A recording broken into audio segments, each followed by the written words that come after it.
अगर आपके घर में भी आपके बुजुर्गों की बुढ़ापा पेंशन होल्ड हो गई है तो ये वीडियो आपके लिए है, आखिरी तक देखिएगा।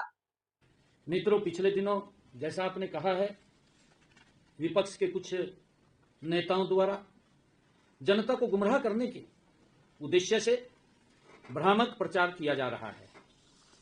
कांग्रेस नेताओं ने, चाहे उसमें बापू लगा लो चाहे बेटा लगा लो, कांग्रेस नेताओं ने लगातार ये भ्रामक गुमराह करने वाले बयान दिए जा रहे हैं कि प्रदेश में 2 लाख लोगों की पेंशन काट दी गई है।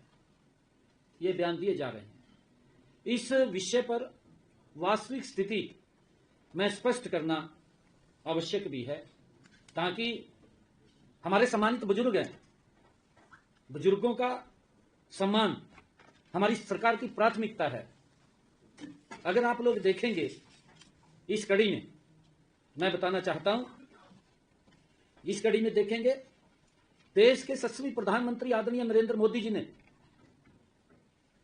हमने अपने संकल्प पत्र में भी कहा, मोदी जी ने कहा कि जो हमारा बुजुर्ग है, 70 साल से ऊपर का बुजुर्ग है, अगर उसको कोई दिक्कत, कोई बीमारी हो जाती है, उसके इलाज की चिंता परिवार को नहीं है। उसके इलाज की चिंता अगर किसी को है तो नरेंद्र मोदी और हरियाणा सरकार को है। आदरणीय मोदी जी, भारतीय जनता पार्टी और मैं स्वयं, बुजुर्ग हमारे आदरणीय हैं, हम कैसे, मैंने कहा भी था पिछले दिनों कि किसी को कोई चिंता की जरूरत नहीं है किसी प्रकार की। परंतु क्योंकि मैं डिटेल में उत्तर दे रहा हूं, आप जो भी क्वेश्चन होगा मैं पूछूंगा। मैं बताना चाहता हूं, इसमें मैं 4 बातें स्पष्ट करना चाहता हूं। जब किसी पेंशन लाभार्थी की मृत्यु हो जाती है तो नियमानुसार उसकी पेंशन स्वतः ही बंद हो जाती है। 2 लाख मामलों, जो इन्होंने कहा है, जो गुमराह करने वाला बयान दिया है, मैं बताना चाहता हूं 1,03,000 ऐसे लाभार्थी थे जिनकी मृत्यु हुई के उपरांत पेंशन बंद हुई है। 1,03,000 से ज्यादा।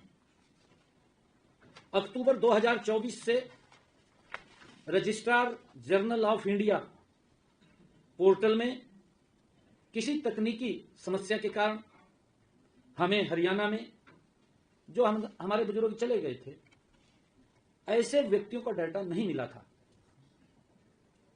यह डाटा हमें नवंबर 2025 में प्राप्त होने के बाद उसे एक मुश्त हमें ये पेंशन बंद करनी पड़ी। लगभग 37,000 ऐसे मामले हमारे सामने आए थे जिनमें वास्तविक आयु 60 वर्ष से कम थी।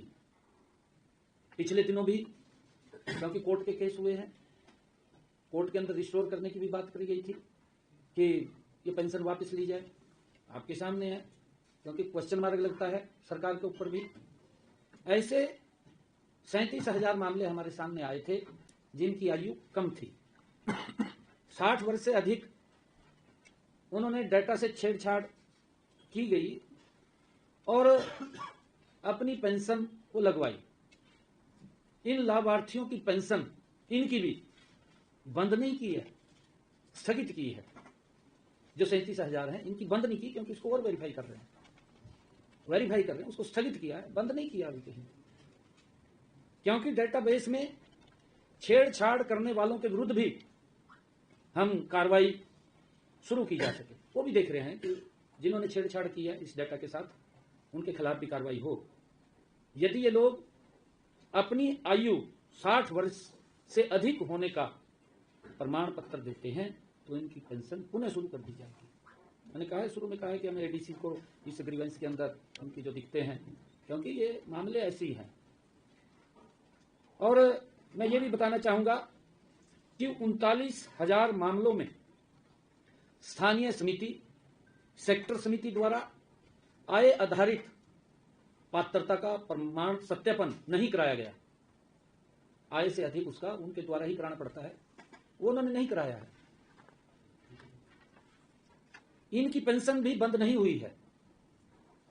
जो ये कह रहे हैं ना पेंशन बंद कर दी, क्योंकि वो सत्यापित कराएंगे और उसको स्थगित किया गया है, उसको भी इसीलिए किया गया है ताकि वो अपने प्रमाण पत्र को जो आय से अधिक की बात है उसको सत्यापित करा लें। तो कोई ऐसा विषय नहीं है।